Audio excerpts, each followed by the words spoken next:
Assalamu alaikum viewers, welcome back to Manzoor Naqibi Information Channel. Today I am here with a big and sad news. So let's start the news without wasting a time. Royal Oman police ROP ने 2 अफराद को north अल्बतीना governorate में एक store से रकम और phone recharge card चोरी करने पर गिरफ्तार कर लिया। ROP की तरफ से ऑनलाइन जारी करदा एक बयान में कहा गया है, नॉर्थ अल्बतीना गवर्नरेट पुलिस कमांड ने 2 शहरियों को एक स्टोर से रकम और फ़ोन रिचार्ज कार्ड चोरी करने के इल्ज़ाम में गिरफ्तार किया। इनके खिलाफ कानूनी कार्रवाई मुकम्मल कर ली गई है। इसी के साथ अपनी गुफ्तगू का आगाज़ करते हुए बात करेंगे। मस्कत के वज़ीर दाखिला सैयद हमूद फैसल अल-बोसीदी ने शोरा कौंसिल के 10वीं टर्म इंतखाबात की मरकज़ी कमेटी के कुछ अरकान के हमरा आज इंतखाबी निज़ाम की निगरानी के लिए ऑपरेशन चैम्बर का दौरा किया।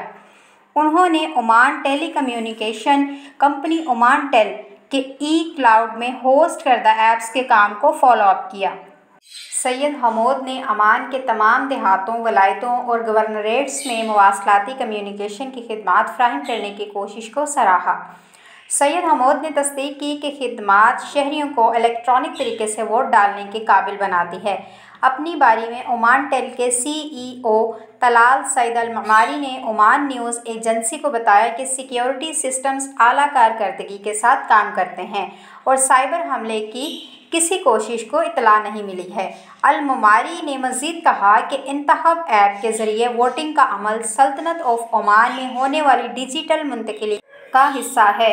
अल-ममारी ने निशानदही की कि इस मुहिम से ये साबित होता है कि इंतखाबी अमल जैसे पेचीदा और हसास कामों में टेक्नोलॉजी का इस्तेमाल किया जा सकता है, जो नतीजा खेज़ नताइज लाने का वादा करता है।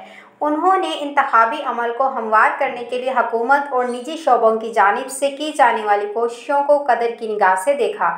उन्होंने इस बात की तस्दीक की कि मसनूई ज़हानत समेत नए तरीक़ेकार को शामिल किया गया है ताकि इंतखाबी अमल को चलाने वाले निज़ामों को बेहतर बनाया जा सके, ताकि वो ज़्यादा से ज़्यादा वोटर्स की सरगर्मियों को एडजस्ट कर सके। इस कदम का मकसद फैसला साजों और आवाम के अरकान को इंतखाबी अमल की पेशरफ्त के बारे में वाज़िया और बरवक्त विजन फ्राहम करना है। सो व्यूअर, ये थी हमारी आज की बहुत ही इंफॉर्मेटिव वीडियो आपके लिए। इसी तरह हमारी बेहतर इंफॉर्मेटिव न्यूज़ वीडियोस देखने के लिए हमारे साथ जुड़े रहिए। मिलते हैं जल्द ही अगली एक बेहतर इंफॉर्मेटिव वीडियो के साथ। तब तक के लिए अल्लाह हाफ़िज़। Thank you.